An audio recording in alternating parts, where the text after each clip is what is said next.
Selamat pagi. Bagaimana kabar Anda hari ini? Sudah mengawali hari dengan secangkir kopi atau teh?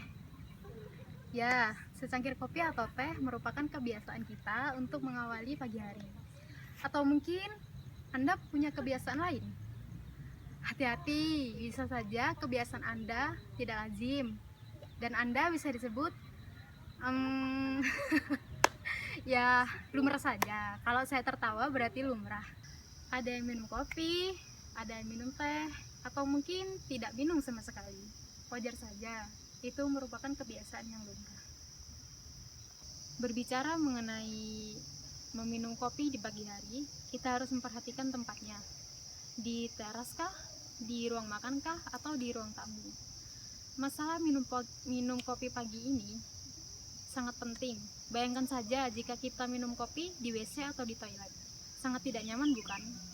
Di tempat tidur ya untuk tidur, di WC apalagi. Walaupun sebagian orang mengatakan bahwa tempat itu adalah tempat yang nyaman untuk mendapatkan inspirasi. Kalau saya pribadi, ya di tempat ini. Ya, benar.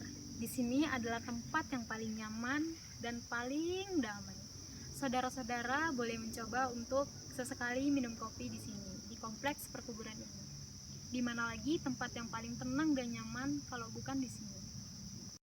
Ketenangan sangat diperlukan ketika kita bangun di pagi hari. Biasanya mungkin saudara-saudara meminum kopi sambil membaca koran atau mendengar berita di televisi atau di radio. Biasanya juga para pejabat meminum kopi sambil membaca koran bisnis. Kalau saya, jangankan membaca koran setiap pagi, sebulan sekalipun jarang. Menurut Menteri Johan sih, bukan menurut saya. Alangkah baiknya jika pagi Anda tidak langsung digunakan untuk mendengarkan isu-isu, gosip, ataupun berita-berita di televisi ataupun di radio. Kenapa? Karena itu dapat mengganggu ketenangan jiwa kita. Menurut Menteri Johan, pagi kita akan terasa lebih indah dan hidup kita akan tidak melelahkan jika kita mengawalinya dengan minum kopi di pagi hari. Seperti saya ini, mungkin Anda semuanya berpikir bahwa kebiasaan saya untuk meminum kopi di pagi hari sangatlah aneh. Tapi otak saya benar-benar fresh karena saya tidak membaca berita ataupun mendengarkan isu-isu yang membuat saya berpikir atau mungkin bisa jadi sakit kepala. Loh, kok heran? Saya kan juga membaca koran atau mungkin mendengarkan berita-berita. Tapi bukan pagi hari. Ya agak siang-siangan lah. Dan yang terpenting, jika ada orang mati, ya berarti itu jam kerja saya. Loh, kok pada tersinggung? Memang apa salahnya dengan pekerjaan saya ini? Saya kan seorang penggali kuburan. Jadi ya tugas saya untuk menggali kuburan. Tidak mungkin jika saya menggali sumur.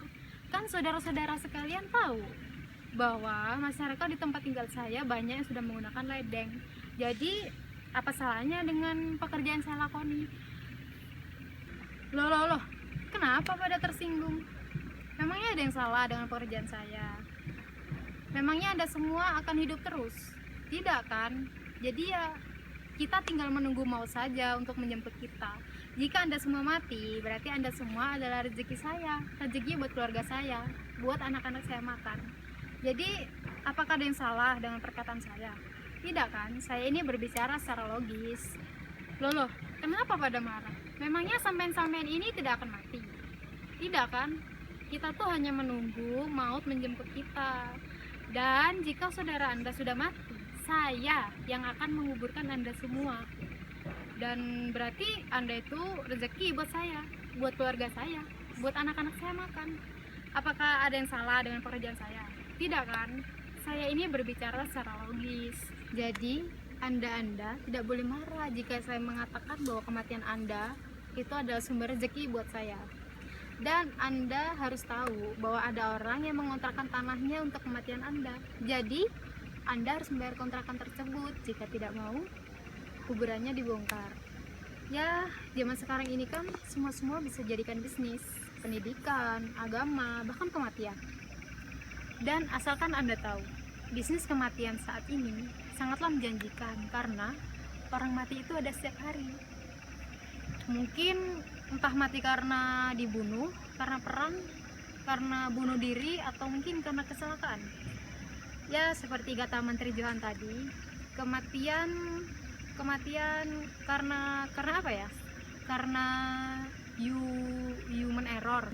Maka dari itu, saya mencoba untuk menekuni profesi saya ini sebagai penggali kuburan untuk menuju langkah awal saya sebagai pebisnis kuburan.